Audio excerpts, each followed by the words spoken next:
Tak. Assalamualaikum evvela. Yine şurada 12 hocalık var da. Bir de azı 300 metre yeri zekatını gömdüler.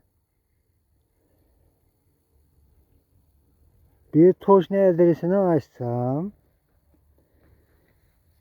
Beyabat'ta. Beyabat Gazavat kışlağı. Tan köçesinde boldurgan vakıya bu. Şimdi ne demiz yine? Misal için evvela yine iğdelerim yordursular. Maşin bile itelep yıktılar bir yeri. Zekatçı poyunu gömdüler yine. Etibar berdurgan basanızlar. 300 metre yeri gömdü bula. Evvel birden 30 yer berilverdi. Şunam kani bomin zekatçı gömdüler. Şu yer egeler tam arka 30 berilverdi. Şunu egeleri gömdüler. Yine iğdeleri gördürsüler.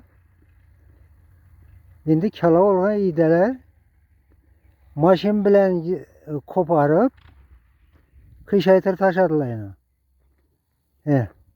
Gördürgen basanızlar. Bunu karan indi. Bizleri misal için cayları eldinden yap ötken bir de azı 12 hocalık bu zekatçı gömdüler indi bizleri bağı içine melleklere desek oladı. Melleklere zeyç kitledi. Yine gördürgen basanızlar 300 metre yer bu. 300 metre.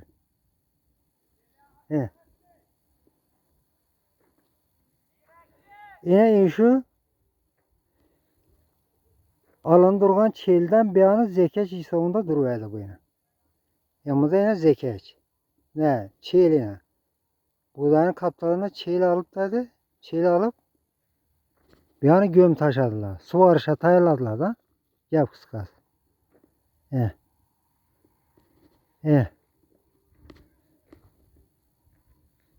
Ya iğdeler yıkılı atışlarını gördünüz mü?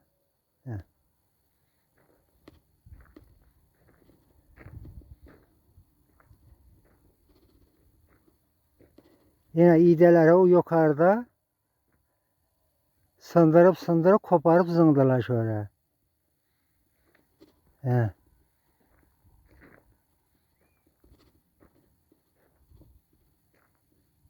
Bu indi devam etse bu 300 metre yerini göm taşıdılar bunu bu zekat.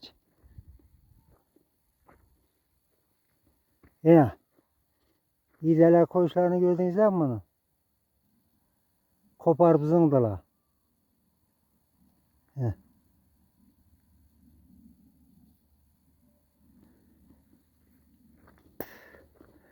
Bir yere adresini yine bir mertebe ötemen.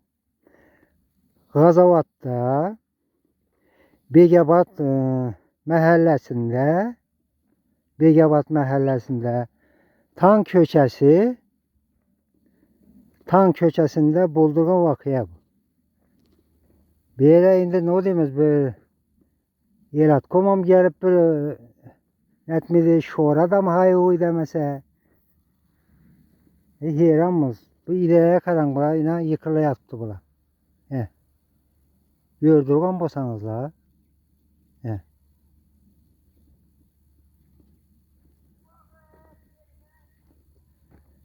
Yine iğdeleri görseniz.